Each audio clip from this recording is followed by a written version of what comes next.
Hello दोस्तों, आप सभी को देहाती स्टडी पॉइंट में स्वागत है।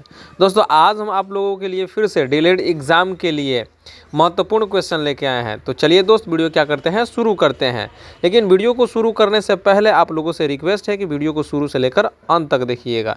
तो देखिए, हम लोग का पहला नंबर क्वेश्चन क्या कह रहा है। यहाँ पर कहा जा रहा है क्वेश्चन कि गुरु गोविंद सिंह सिखों के डॉट डॉट गुरु थे, यानी गुरु गोविंद सिंह जो थे सिखों के कितने नंबर पे गुरु थे। ऑप्शन ए में दिया है प्रथम, दूसरा दिया है द्वितीय, तीसरा दिया है सातवां और चौथा दिया है क्या, अंतिम। तो याद रखिएगा, गुरु गोविंद सिंह जो थे सिखों के अंतिम गुरु थे।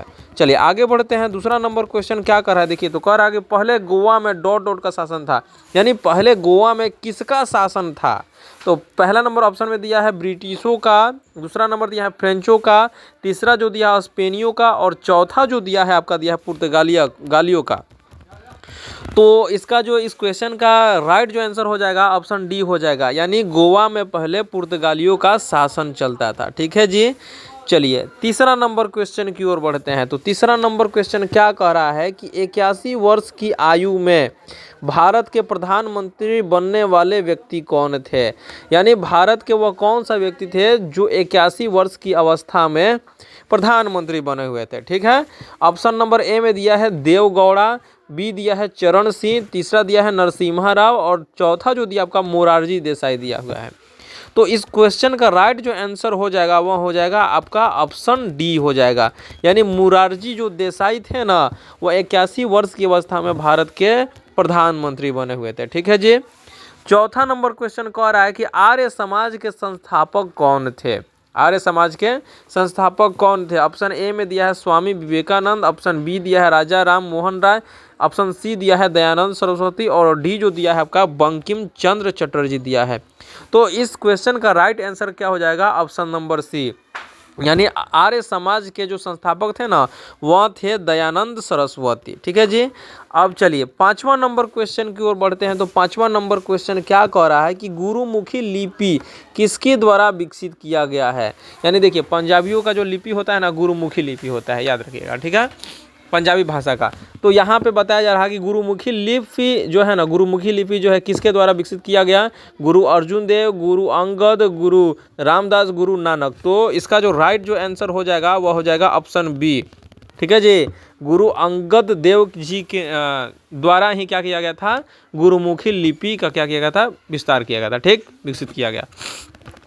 चलिए छठा नंबर क्वेश्चन कर रहा है कि बिहार में विद्युत रेल इंजन कारखाना कहाँ स्थापित किया गया, यानी बिहार में विद्युत रेल इंजन का कारखाना कहाँ पर स्थापित किया गया। ऑप्शन ए में दिया है मढ़ौरा, ऑप्शन बी दिया है जमालपुर, ऑप्शन सी दिया है मधेपुरा में और ऑप्शन जो डी दिया वो हाजीपुर में दिया है। तो इसका जो राइट जो आंसर हो जाएगा ऑप्शन सी हो जाएगा, मधेपुरा में क्या हुआ था, बिहार में विद्युत रेल इंजन कारखाना स्थापित किया गया। ठीक है। चलिए आगे बढ़ते हैं। सातवां नंबर क्वेश्चन क्या कह रहा है कि रणथंभौर क्या है। रणथंभौर क्या है, एक मुगल महल है या एक राजपूत दुर्ग है या खिलजियों की राजधानी है या बौद्धों के तीर्थ यात्रा का केंद्र है। तो रणथंभौर जो है ना, एक राजपूत दुर्ग का क्या है, किला है। ठीक है, दुर्ग यानी किला ही होता है। ठीक है जी।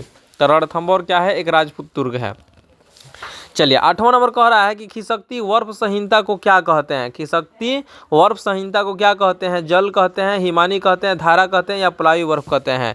तो ये साइंस का क्वेश्चन आ गया है, तो याद रखिएगा।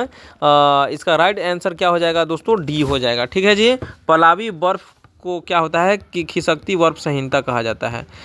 अब 9वां नंबर क्वेश्चन कह रहा है कि चंद्रगुप्त मौर्य के उपरांत मौर्य साम्राज्य का शासक कौन बना, यानी मौर्य वंश के जो संस्थापक थे वो चंद्रगुप्त मौर्य थे। ठीक है जी।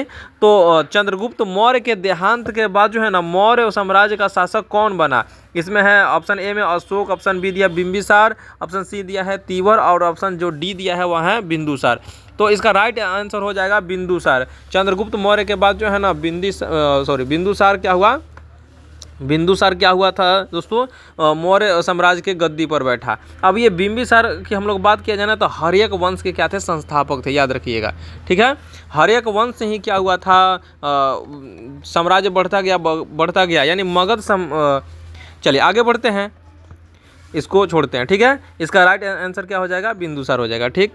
चलिए 10वां नंबर कह रहा है कि इनमें से कौन सा मूलतः बिहार की भाषा नहीं है। मूलतः बिहार की भाषा नहीं है, तो याद रखिएगा अवधी जो भाषा है ना, अवधी जो भाषा है वह बिहार की भाषा नहीं है। तो इसका राइट आंसर क्या हो जाएगा दोस्तों, डी हो जाएगा। और आज के लिए क्या है दोस्तों, इतना ही है और उम्मीद करते हैं आज का वीडियो पसंद आया होगा।